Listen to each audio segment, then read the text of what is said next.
You stated when you were talking about the doctrine of Tanzi that God is not like creatures, that God's transcendence is not compromised because the Quran is a representation of God's thoughts, which is interesting because I had mentioned the divine ideas.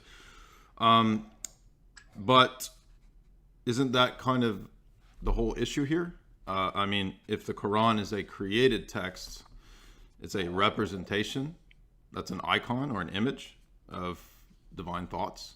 How is that reconcilable with God being not like anything created? Well, Jay, I've used the analogy with my own thoughts being represented in writing. What I put into writing is not me. That's just an expression of my thought. So if something is analogous like this with God, where God gives us his thoughts in writing, that writing itself is not God. It's only a representation of his thought. I don't understand the philosophy behind it. So analogy, analogia, is based on some degree of similarity. It may not be univocal or absolutely equated, but it's related to the idea of some notion of similarity. But Surah 42 says that God is in no way like creatures. That God is not what? No, in no way like creatures.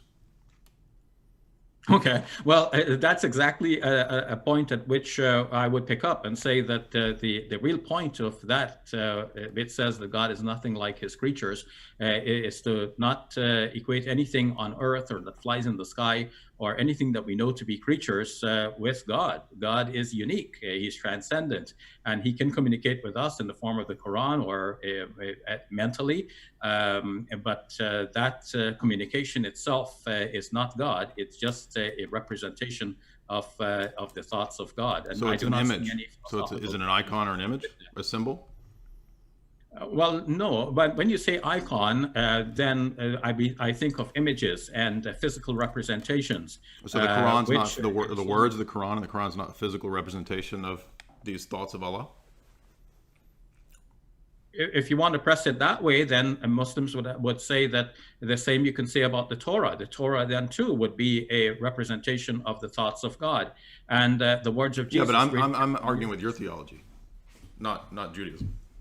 Yeah, in my, I have not, Jay, I have not, and I've confessed this already, I have not studied the philosophy behind this deeply. I know that Muslim scholars have debated these issues, but to me, it is a dead issue. It is a debate that belongs to the Middle Ages and the thought patterns of the Muslim philosophers of that time. I don't see any difficulty saying that the Quran is a representation of the thoughts of God. Or that, more simply put, that it is a divine communication similar to what was given to previous prophets. The Quran itself said,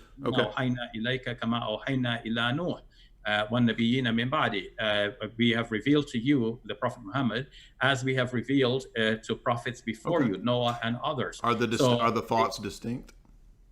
I'm sorry, I didn't hear you, Jay. Are the thoughts in the mind of Allah distinct or not really?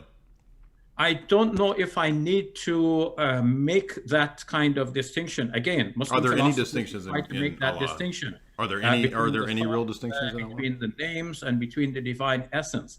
But I don't feel the need to make that distinction.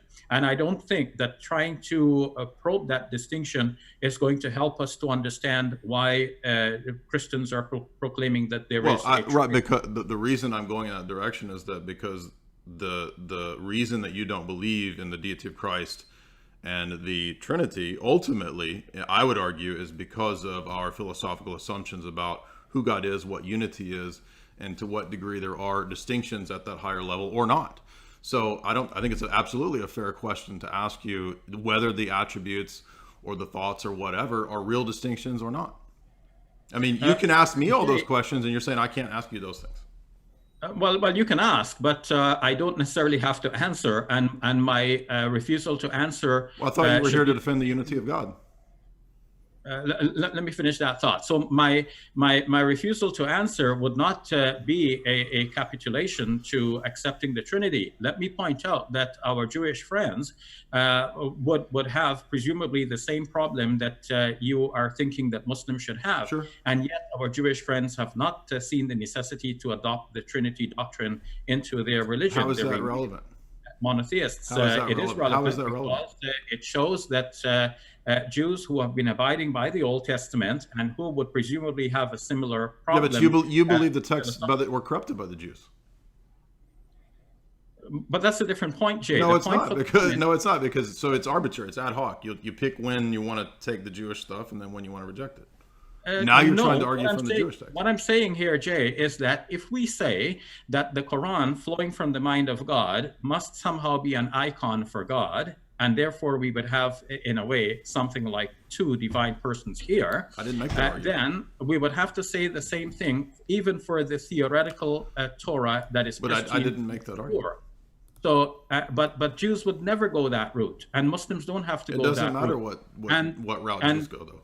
And Jay, Christians did not go that route until first they started to accept Jesus as a divine person, which in its day was a very common thing for people to do, to accept a human being as God. And then they tried to come up with a philosophical justification for having done this. And as part of that justification, they eventually arrived at the doctrine of the Trinity. So the Jews corrupted the text when you need to look at the text being corrupted by the Jews. But then when you want to refer to the Old Testament as authentic and a genuine revelation of monotheism that you want, that's fine. And then you ask me all these questions about the Trinity. But if I ask the same questions about the Islamic doctrine of essence and attributes, you say I don't have to answer those questions. Well, to me, I think that, I mean, you don't have to, you're right, but I mean, how are you avoiding the question? By the way, I didn't say that because there are real distinctions that proves that that if the Quran in the eternal sense, the eternal Quran is somehow distinct from God, that means that I'm arguing that proves a second person. I believe that the personhood and the distinctions in God are on the basis of revelation. They're not on the basis of speculations. It's what's revealed. And so we take all of these texts as a whole, right? And we look at them and we see what the whole body of these texts revealed. And by the way, the next point I wanted to make was that you're assuming that God can't reveal more and more of himself over time. I mean, your own theology argues that God reveals more and more of himself over time, with the Quran being the final capstone that corrects, the previous mistakes and errors of the religion. So there's no reason why in our system I can't say the same thing. Well, God has chosen to gradually unveil more and more and more of himself. Even the Jews, you want to refer to the Jews, all right, well, even in Jewish religion, they had the notion that Yahweh gradually unveils more and more of himself, right? Isaiah knew way more than Abraham knew. That doesn't mean that there's a contradiction, or because Isaiah doesn't say everything, or excuse me, because Abraham doesn't say everything that Isaiah says, therefore Abraham is, or Isaiah can be canceled out because Abraham is who we stick with, right? So there's all these ad hoc assumptions that you have that are not consistent with the presentation of the Quran itself, which I argued that I put out in my first statement. The question there is, where is the Levitical ceremonies? Where is all the stuff in Exodus relating to the priesthood, to the altar? Where is all of that in Islam? How is there continuity, if you want to argue that you have the continuity? 1 minute 30. Okay, so Jay, now you have shifted the subject to continuity. The question is not whether Islam is continuous. I can ask you whatever I want in this.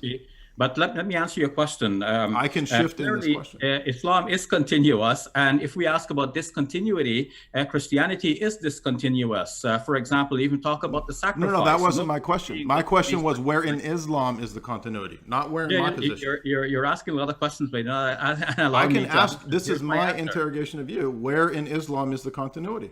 This would be that I think that the majority of the texts that I've listed, again, many of those are not vague. They actually deal with several cases where the angel of the Lord is not merely a created being, but in fact identified as God himself. Again, I gave many of those examples. And so in I think the first or second rebuttal, Dr. Shabir went into talking about Gabriel and angels, when I had already talked about the fact that I made the distinction between sometimes angel can be a created angelic being, and sometimes it can be referred to as God himself, to which he then said, well, there's clearer texts that say X, Y, Z. One of the problems with the notion of the philosophy of language, or the way that we understand interpretation, he's an exegete, he's a hermeneuticist, he should know that there's no prima facie way necessarily to know when something is clear. That's all based on the assumptions that we have about our position or this or that. Now, in a relative sense, could you say that something is clear? Sure. But again, that's going to be depending upon one's system or one's paradigm to know which, in fact, this or that text is clearer. And so if I have a presupposition about the transcendence and unity of God that's somehow, say, superior to distinctions in God, then I'm going to automatically see that any of the texts that I go to that talk about God's unity, they're somehow clearer, right? But in the way that Deuteronomy phrases the laws about coming prophets, right? We are told that a prophet must speak in accord with previous revelation. He can't speak out of accord with it, right? That becomes, I think, problematic when we get into Ezekiel or these other texts, Ezekiel 1, Ezekiel 10, where we have this, again, Son of Man character, which he said was a poetic device. Now, that's interesting because I don't think it's in any way plausible to say that in Daniel 7, it's a representation of Israel that is before the Ancient of Days. This is the angel. This is the one like a son of man who was present in the fiery furnace, right? The story of in Daniel of the angel. We would say the angel of the Lord, one like a son of man, in the fiery furnace. So is that the same? Is that the representation of Israel in the fiery furnace? I don't find the poetic explanation very convincing. And on top of that, there's many cases in Isaiah where, especially Isaiah 53 with the suffering servant, where it can be both and. It doesn't have to be either or. Is there an element to a historical fulfillment in Isaiah with the suffering servant of Israel in her history? Absolutely. But that doesn't negate the possibility of it also having a deeper fulfillment in the person of Christ when he came as the consummation and fulfillment of who and what Israel is and was and what was her historic mission. I would add too, again, something I didn't get to in my initial discussion was on top of Messianic prophecies, there's not just Messianic prophecies about who the Messiah would be and many of the ones that I listed. There's also predictions of, again, the Gentile church. When the Messiah comes, one of the key signs that everyone will know signifies that the Messiah has come is specifically the conversion in mass of many of the Gentile nations to the Messiah, and that would make up his kingdom.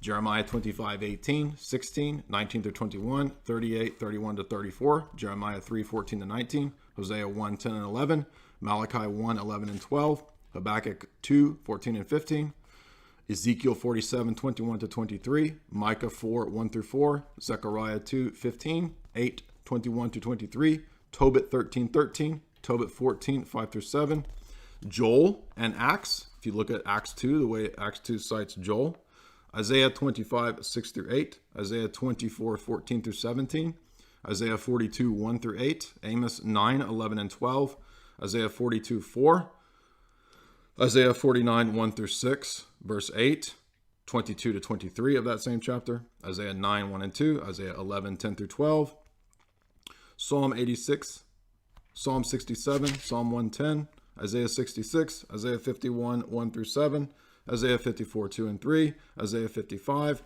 Isaiah 18:20 to 25, many more. But now, are we going to think that these are all textual corruptions?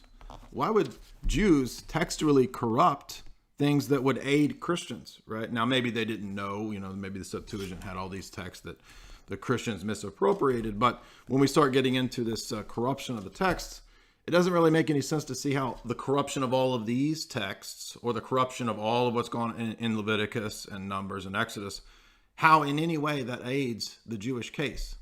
Like, what purpose does it serve for them to corrupt all those texts? And in my estimation of the when I was doing the interrogation, I didn't hear, to my satisfaction, a coherent response as to where all of those texts are or what happened to all this altar, sacrifice, etc.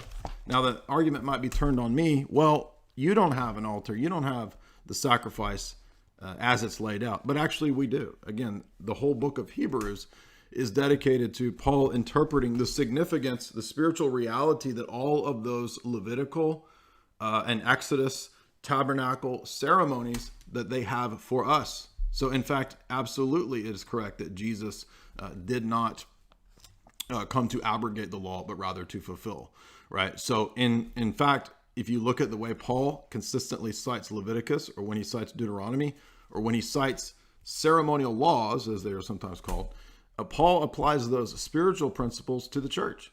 And the law was always intended to have a spiritual principle, right? Leviticus says in Leviticus 19, you shall not hate your brother from your heart, right? So when Jesus is saying you have to love your brother, right, he's in harmony with Leviticus.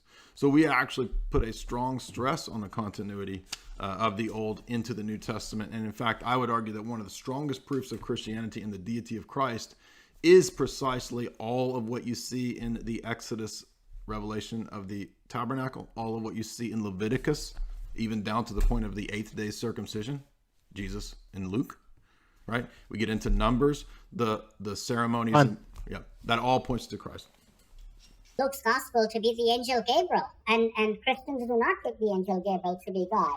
So that means there is a picking and choosing of some verses of the Bible that align with a certain way of interpreting the whole Bible, and there are certain verses which are left aside. And these verses show that there was ambiguity about the one who is referred to as the angel of the Lord. This is why Michael Bird, in his book, How God Became Jesus, though he subscribes to the idea that Jesus is God, nonetheless, he says very clearly that the mention of the angel of the Lord in the Old Testament is an enigma.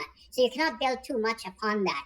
Whereas on the other hand, there are clear texts which say that there is only one God. That God is Yahweh. He is given by name. And Jesus obviously